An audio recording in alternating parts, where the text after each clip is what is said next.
You know, we're here in Los Angeles for the ORC, and there's, what, 7, 8 other programs around the country. So the loss prevention executives, obviously, in the stores have a resource. I mean, they have, you know, a model to work with. You know, what tips would you have for the LP executives that don't have that model, that live outside of these models, the ORCA programs around the country? I mean, do you have any tips for them or suggestions for them on how to better combat this and so on? I would say get with your competitors. I mean, get with the other retailers, get together, come up with a game plan, come up with some numbers, not just to show what they're losing in a tax base or on things like that, but show how this feeds the other crime, the drugs. You know, I mean, they're losing their tax base, they're on sales, plus they got all this money going to feed the drug problem in their community, which, like Joe says, I mean, then that comes, well, we got to pay for these halfway houses, and then they got to go to court. I mean, it's just a vicious circle. So show them how all that links together. And what I've found when we have done that, law enforcement's usually taken back, did not realize that the retailers lose that much, just in the merchandise part of it, not even this other stuff that you throw in there. Yeah, I think that you have to, it's an educational process. So if I'm out there by myself at company XYZ and you know, we don't have a program, and I think that's what you're alluding to, right? How do you develop? I think you have to start with your associates on the floor and try to tell them what ORC is, explain to them what to look for. You know, don't get engaged with them, but information's important, so try to get license plate numbers and descriptions of vehicles, and then make sure you get the video if it's there. And then you move in, once you get that information put together, then you have to start, you know, you got to start hitting the bushes to try to find a law enforcement agency that's going to want to try to take your case, that's going to want to take your case. So that's the other difficult piece to it. So, but you can't reinvent the wheel. You should go to your competitors and see what's out there, because I've never not spoken to anybody that's called from any retail company, and Joe would tell you that. I mean, that's my main goal, is to get everybody. I don't know if it was like that before I started, but it's like that now. So that's all I care about. Kathy? Yeah, I agree with both what Jim and Jerry said. If they just partner with their competitors, share information, they can start their own group.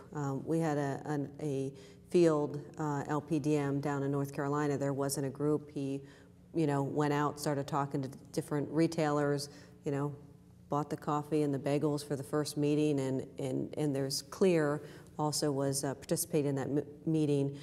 There's a lot of organizations out there that will help them get started, and then you bring law enforcement into it, show them all the information you have, and then just keep building it and keep talking to people. So most competitors are, you know, we all share the same thieves. So there's no competitiveness in the ORC world, and it's just a matter of building those relationships and those partnerships.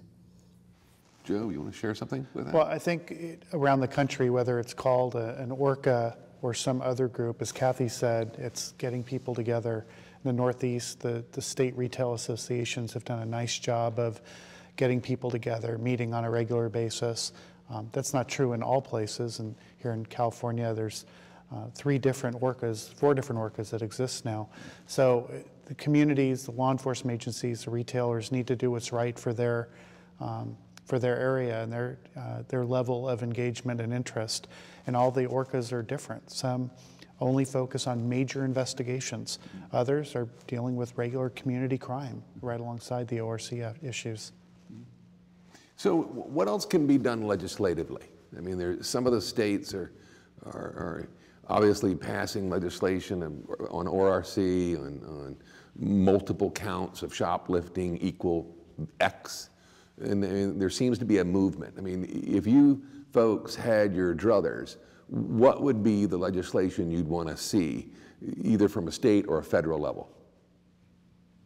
Well, I think the jurisdictional problems we need to come up with a plan. How can we draw together these jurisdictional issues, because that's the biggest struggle. So if a criminal goes through a state, each state is different, each county is different, and if you leave going through multiple counties and multiple states in the course of a day, it's a challenge to prosecute a case like that. So if the government wants to really try to eliminate and put some teeth into any type of legislation, it has to deal with the jurisdictional issues, in my opinion. It's that simple, because that's the loophole for the criminals. Jerry? I think one is at state level, definitely creating a law to where you can group these, where you have multiple jurisdictions or multiple states involved in these cases. There needs to be some federal legislation. And it needs to spell out organized retail crime. Now, this is what constitutes it. And if you do this, this, and this, and this, then you are a duck. And then this is what we're gonna charge you with, you know? But we just try to make it, we've been battle after battle, you know? But just a law, it says that if you know, I don't think it needs to be anything fancy. Simple. Yeah, and there are laws now on the book that just tweaked a little bit would cover it. But it's a big fight, and I mean, Joe's one of them that's fought for several years with it. We're getting closer, though. Yeah. The work's paying off. And Joe, where do we need to go with it? Being that you're the one that's closest to it, can you give us an update as to your prediction or thoughts about that? Well, I think we get a little closer every year. The more members of Congress and both houses that we educate, the better off we are. The real challenge has been getting enough sponsorship on both sides of the aisle. Initially, we had some Republicans and then some Democrats. When there's new elections and new members in Congress, then everything resets to zero, and we start all over again. The good news over the last couple of years is we have bicameral and bipartisan support. In 2010, November, H.R. 5932 was passed in the House of Representatives. The next step would have been to go to the Senate. Unfortunately, they were dealing with tax reform and don't ask, don't tell. Those dominated the rest of the session. The elections took place, new Congress came in, clock at zero starting last year. Now, over the past 12 or 14 months, there have been a lot of meetings about where to go. We have support from Congress. We have support from most of the federal agencies. We have support from even the online marketplaces. The next step is to convince the Department of Justice that this is a problem well beyond state and local jurisdiction. It's a federal problem that needs federal resources and a federal law to address it. I think once we have that, the chances of success are good. Will it happen in 2012, an election year? Some other really big initiatives on the ballot? I don't think anybody's real confident, but we'll see. So lastly, why should the consumer or the politician care about ORC? Plain and simple. Kathy, why don't you start with this? I think there's multiple things. There's certainly a piece of the theft that the cost is put back onto the consumer, but another piece for the consumer is it's a customer service issue. For retailers that run lean and mean like we do, there's not inventory is our biggest expense. There's not, if the booster comes in and takes 5, there's not 5 more in the back room to put on the shelf. So the product isn't there for the consumer.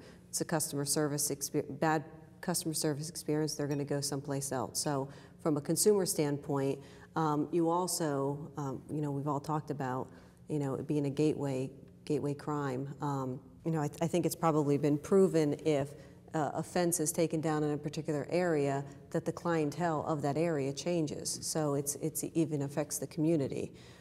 So I think that consumers should care. I think they only get bits and pieces of the information. So I don't know if the average consumer truly understands how many things organized retail crime touches, and I don't know if they really have a full concept of how it impacts their lives. That being said, not sure how you're going to, how do you change that with a realistic approach without going overboard? Right. So. Jim? I think a lot of the same things. I mean, the product's being taken out of a firm chain, and it's being put on the street, and it's not being handled in the proper manner. So you have health issues, and then you have tax issues for the government and the state. which are money issues. But you know, the public the calls of service of police departments. We had a police department wasn't going to arrest any more of our shoplifters because they arrested 50 shoplifters in 2 weeks, and it was spiking their numbers. And we had to explain to them that the fences are the ones driving these drug addicts to go steal. So if we shut the fence down, the problem goes away. So you're not going to have the fights in the parking lot with arrests. You're not going to have the high-speed chases because you got a junkie being chased because he just stole toothpaste. So it's a bigger picture than that. So I think the community at large, what's driving the ORC effort, and it's the criminals being pushed out there to work by these people that are making large amounts of money, these fences at all the different levels, and they're the ones causing the public problem. So if you put the fences out of business, there's nobody to sell the stolen goods to. So I think it's that simple. I think a community would, as a community, they should be concerned just because it's crime being committed in their community. It's obviously going to add to the price of things. I mean, stores don't leave communities because business was great, we made a big profit. They leave communities because they're not making profit. Crime's too high, cost of goods, you know, it's just not beneficial to be here. Well put. And so I think to be concerned, I mean, most of these people that we deal with, we're not talking about the opportunist shoplifter either here. And that's where most society believes that the theft is Tommy coming in doing this. Tommy coming in doing this isn't what's hurting us. You know, it's the guy that's coming in there and he's taking the entire shelf. That's hurting us. And you might only see him sometimes once a month. But when he comes in, he's cleaning it out. And so when you go there to get some medicine for your sick child, and it's not on the sales shelf, it isn't because we didn't do our diligence to get it loaded up, because everything's on a perpetual inventory system today. It's because someone took it all. And so it's not there. So I just think to be concerned about what's going on in your community. I mean, look at the average 25,000 number community in an area. How many retailers you got in that kind of an area? You know, just in a small community where I live, I have probably 2 or 3 Walgreens. We have a couple CVS's, there's Rite Aid in that area. You have Lowe's, you have Target, you have Walmart, Kmart. Sure. You know, everybody there is losing a certain amount every day, and a certain amount of that every day is feeding this infection. So I think in most cases where I've seen it, when you educate the community, law enforcement including elected officials as well, when you can educate them and show them what it is, they didn't have any idea it was like that. Some just don't believe, so I always bring video. So it's just a tough battle, you know, and I think we still have a road to go. We've done some great progress, but I think we still have a long way to go, because even ourselves, our own retail community is out there going, oh, it's not that bad of a problem. Right. And if ever who wants to say that, you're willing to come ride with me for a couple of days, and I'll impress you. Well put. Yeah, so.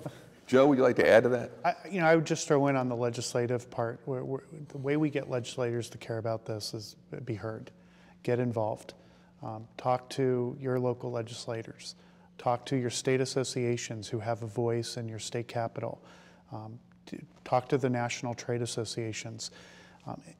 Retailers, as large tax-paying organizations in the community, wield a mighty sword, and they don't use it enough. And if you get involved and you make your opinion known and you share the cases, you share the crime, they're the ones that make new laws. They're the ones that provide funding for law enforcement agencies, and they are in a good position to do something about it. And all too often, you heard it just in the 3 examples here, we don't communicate enough all the time. Thanks, Joe. Thank you, Kathy. Thank you, Jim. And thank you, Jerry. You're welcome. Appreciate you taking the time today. And that's it for today's edition of the LP News Network and our special on the ORC leaders who are attending La Orca here in Southern California. And thank you for listening. And remember, it's all about the partnerships you develop in those stores that'll make you successful. Thanks a lot.